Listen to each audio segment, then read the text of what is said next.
Hello student, स्वागत है आप सभी का एक बार फिर से हमारे इस ऑफिशियल यूट्यूब चैनल में जिसका नाम है एसोल सॉल्यूशन। मैं चंदन कुमार हाजिर हूँ आप सभी के सामने अपनी एक और नई वीडियो के साथ। सो गाइस, आज की इस नई वीडियो में हम बात करेंगे उन सभी स्टूडेंट्स के लिए जो कि बीए प्रोग्राम कोर्स के स्टूडेंट्स हैं और वह 6 सेमेस्टर के हैं।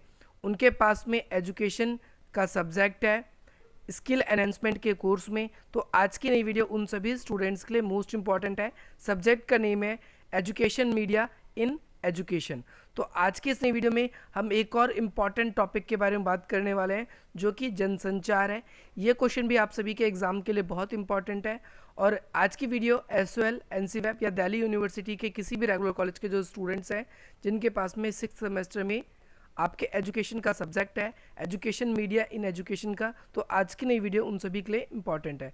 तो सबसे पहले हम जनसंचार क्या है इसको एक्सप्लेन करेंगे और इसके बाद में हम ये भी जानेंगे कि जनसंचार की क्या क्या खासियतें हैं, क्या क्या विशेषता है। तो पेपर में आपके एग्जाम में क्वेश्चन ऐसे ही बनेगा कि जनसंचार किसे कहते हैं, और दूसरा क्वेश्चन उसी के साथ में रिलेट करता हुआ बनेगा कि जनसंचार की क्या क्या विशेषता है। ये क्वेश्चन लॉन्ग क्वेश्चन के लिए और शॉर्ट नोट्स के लिए दोनों के लिए इंपॉर्टेंट है। चलिए,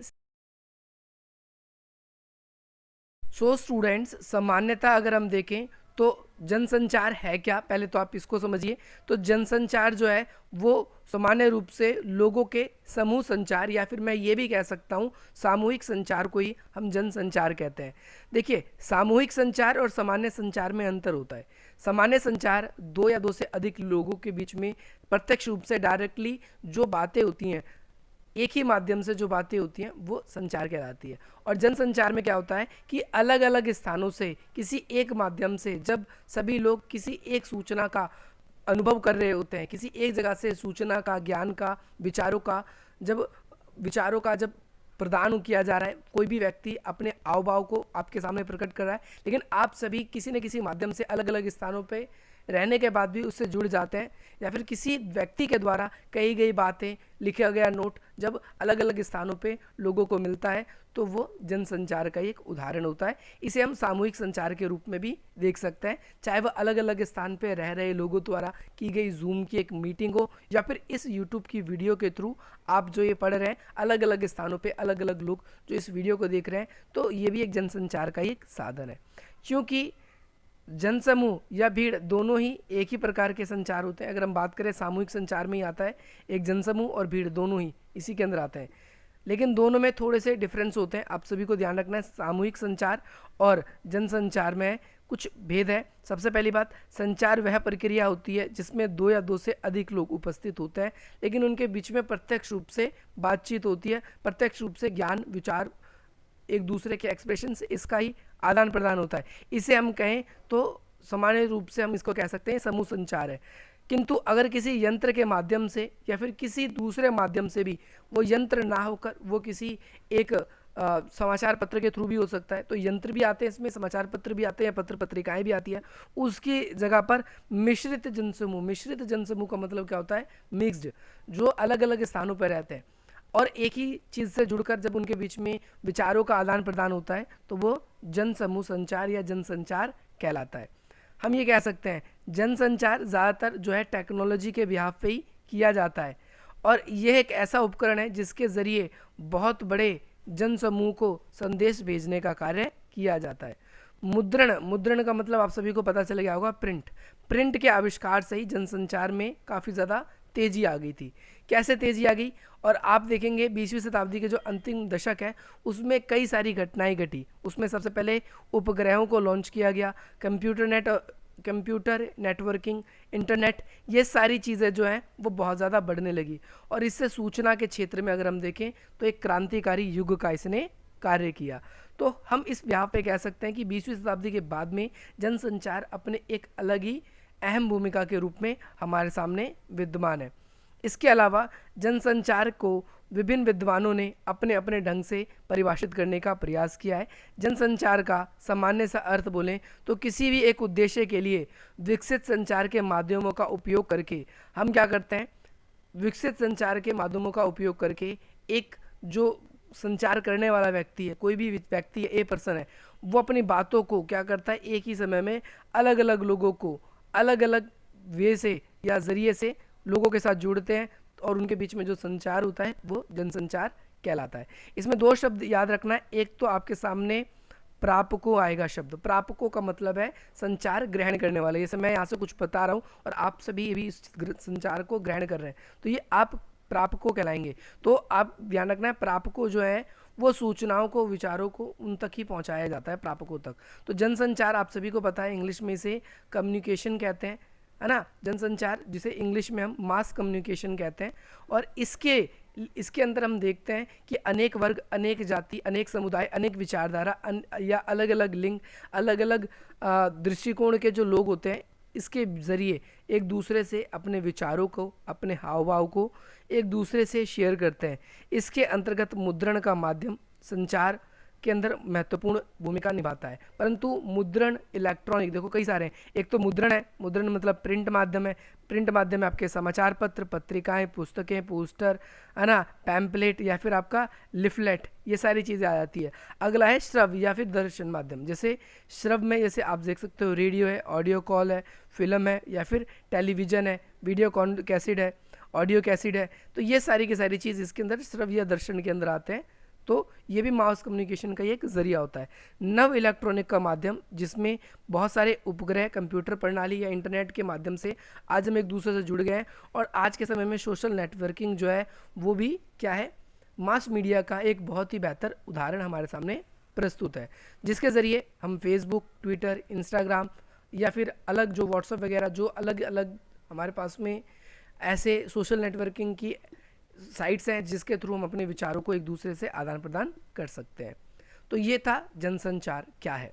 अब हम बात करेंगे जनसंचार की विशेषता। तो ये शॉर्ट नोट के लिए भी और लॉन्ग क्वेश्चन के लिए, दोनों के लिए इंपॉर्टेंट है और एक ही वीडियो में आप सभी को अच्छी तरीके से एक्सप्लेन कर दिया जाएगा। तो जनसंचार क्या है, इसकी विशेषता। तो सबसे पहला पॉइंट, पूरी की पूरी जो हमने अब तक ऊपर पढ़ा है उसी के ब्याह पे निकल के आता है कि जनसंचार प्रक्रिया में हम क्या देखते हैं, विशाल क्षेत्र में अलग अलग स्थानों पर रह रहे जो भी, मैंने बताया आपको, प्रापकों शब्द जो होता है वो दर्शक के लिए एक तरीके से जो इसको ग्रहण कर रहे हैं, प्रापकों तक शीघ्रता से संपर्क हो जाता है। अगर मुझको अपनी कोई भी बात करनी है, आप सभी से मुझे बात करनी है, तो मैं लाइव स्ट्रीमिंग कर सकता हूँ और आपको भी अगर मुझसे जुड़ना है तो आप उसके थ्रू जुड़ सकते हैं। हम अलग अलग स्थान पे होंगे। तो जनसंचार का सबसे पहला फायदा ये है कि इसने क्या कर दिया है, इसने समय और स्थान को सीमित नहीं रखा है। जनसंचार के माध्यम से आज हम जो है, समय और स्थान सीमित नहीं है, हम जब चाहें तब एक दूसरे के सामने आकर हम एक दूसरे से बातें कर सकते हैं और बल्कि दूर दूर तक हम अपनी बातों को पहुंचा भी सकते हैं। पहला पॉइंट ये था। दूसरा पॉइंट है, जनसंचार किसी व्यक्ति या किसी व्यक्ति विशेष के लिए नहीं है। जनसंचार दो व्यक्ति के बीच के संचार के लिए नहीं है या किसी एक व्यक्ति, स्पेशल व्यक्ति के लिए नहीं है। जनसंचार का मतलब ये होता है मास कम्युनिकेशन, जिसमें हम मल्टी पीपल्स के साथ में, अलग अलग लोगों के साथ में, अलग अलग तरह के जाति, धर्म, समुदाय, अलग अलग स्थान पर निवास करने वाले लोगों के साथ एक साथ हम जुड़ जाते हैं। तो हम जनसंचार का दूसरी विशेषता ये देखते हैं कि ये किसी एक व्यक्तिगत व्यक्ति की ही बात नहीं करती या व्यक्तिगत लोगों के बारे में ही हमें जुड़ने का कार्य नहीं करता। तीसरी बात अगर हम बात करें, जनसंचार प्रक्रिया कैसी होती है, सुस्पष्ट होती है। इसी कारण से हम, क्योंकि अलग अलग भाषाओं के लोगों से, अलग अलग विचारों के लोगों से और अलग अलग स्थान पे रह रहे लोगों से हम जुड़ते हैं, तो इसीलिए हमारे लिए ये ज़रूरी हो जाता है कि जनसंचार जब भी हो रहा है तो उसमें जितनी भी बातें हैं वो सुस्पष्टता के आधार पर हो और सबको वो समझने में भी आसानी से आए। इसके बाद में प्रतिपुष्टि संचार प्रक्रिया को प्रभावी बनाती है। प्रतिपुष्टि का मतलब क्या होता है? प्रतिपुष्टि का मतलब, अगर आपकी जो छवि है अगर वो लोगों को दिखती है तो वो लोग आपकी बातों को, आपके एक्सप्रेशंस के थ्रू बहुत अच्छी तरीके से समझ पाते हैं। तो जनसंचार के माध्यम में सूचनाओं पर जो भी प्रापक शब्द है, मैंने बताया दर्शकों के लिए प्रापक को की क्या प्रतिक्रिया है, ये उस पर क्या प्रभाव पड़ता है, इसकी जानकारी जो है वो हमें स्पष्ट रूप से जनसंचार में मिल जाता है। क्योंकि अगर हम न्यूज़पेपर्स के थ्रू किसी को या फिर हम पत्र के थ्रू किसी से कांटेक्ट कर रहे हैं तो उसका रिप्लाई आने में टाइम लग जाएगा, लेकिन ये जनसंचार के जो इलेक्ट्रॉन्स माध्यम है वो हमें जो होता है उसका फीडबैक जो है वो जल्दी हमें मिल जाता है।